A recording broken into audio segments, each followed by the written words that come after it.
समझ गए। एक मुट्ठी चावल खा करके ही सुदामा को महाराज अपने जैसा वैभव प्रदान कर दिया।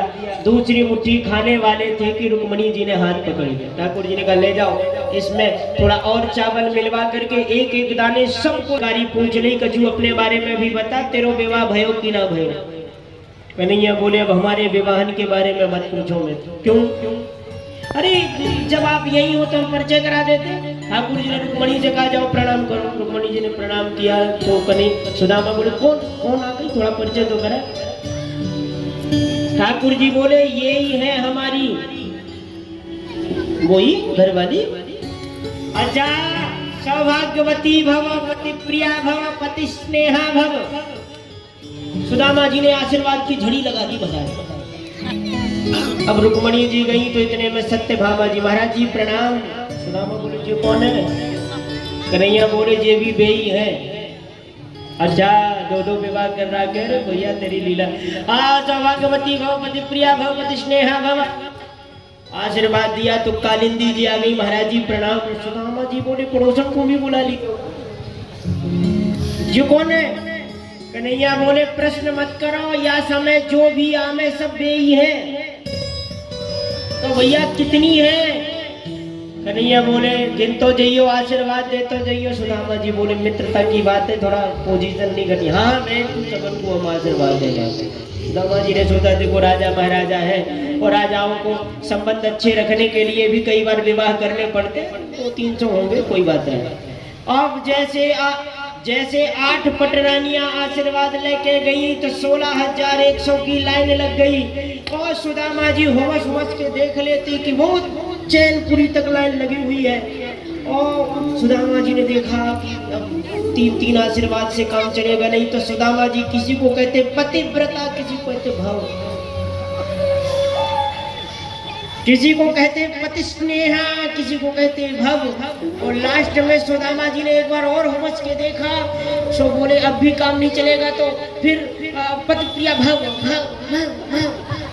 ठाकुर जी ने कहा जी कौन सुन रहे हो, आशीर्वाद है भव भव वालो। सुदामा जी बोले आशीर्वाद के बारे में मत पूछ, पर ये बता अभी कितनी और बकाया है। ठाकुर जी ने कहा तेने कितनी गिन ली? सुदामा जी बोले हमने तो गिन नहीं भैया 800।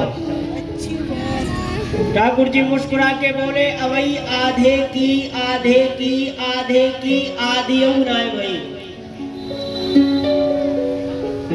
सुदामा जी बोले भैया तेने मेरो कर दियो कल्याण, एक बार बता तो कितनी है पूरी संख्या।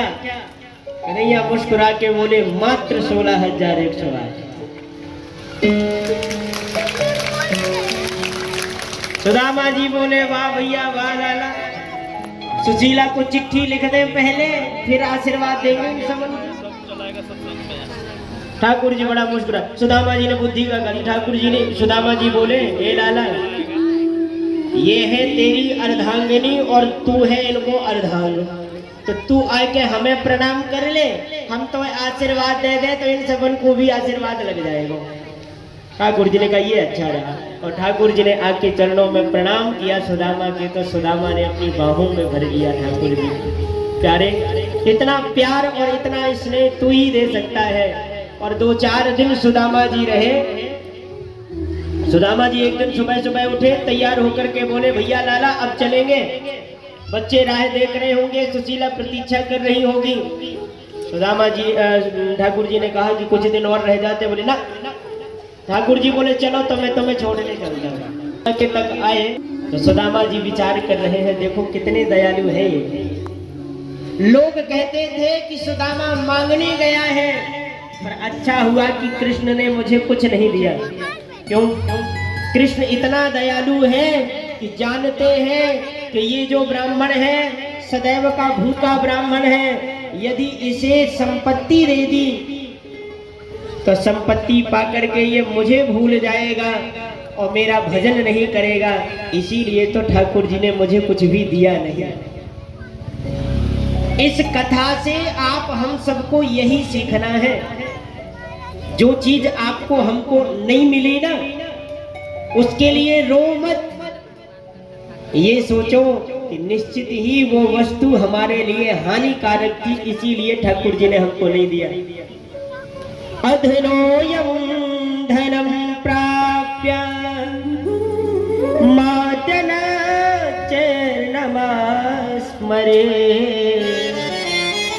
इति कारुणिको नूनं धनम में भूरि न ददा। ये अधम ब्राह्मण है, धन पाकर के भूल जाएगा और दुखी रहेगा तो मेरा भजन करेगा, इसीलिए उन्होंने मुझे ज्यादा धन नहीं दिया है। और यूं कह करके सुदामा जी कृष्ण को देखते देखते और चले आए। और जब अपने नगर में आए तो महाराज आश्चर्य हो गया। नीम का वृक्ष के नीचे मेरी टूटी फूटी झोपड़ी बनी थी, और नीम का वृक्ष तो वही है, पर यहाँ महल कैसे खड़ा हो गया।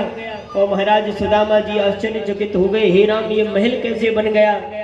और महाराज सुदामा जी को आया देख करके सुशीला रेशमी साड़ी और कंचन थारी लेकर के और आरती करने को पधारी।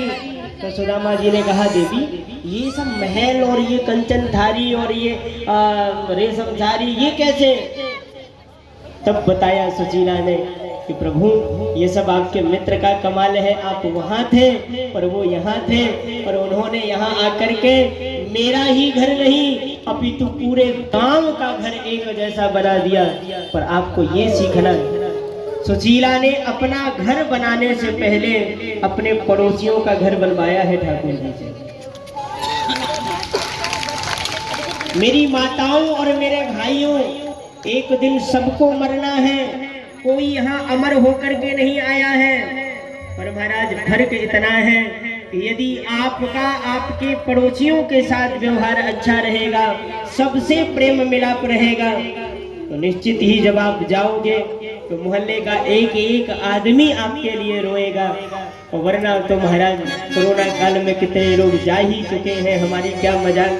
लेकिन ध्यान रखिएगा, मरना एक दिन सबको है, इसीलिए हरदम ये विचार करो, जब भी किसी से झगड़ा करने का मन होए ना तो विचार करो कि क्या झगड़ा करना, कल मर जाएंगे तो झगड़ा किस काम में आएगा।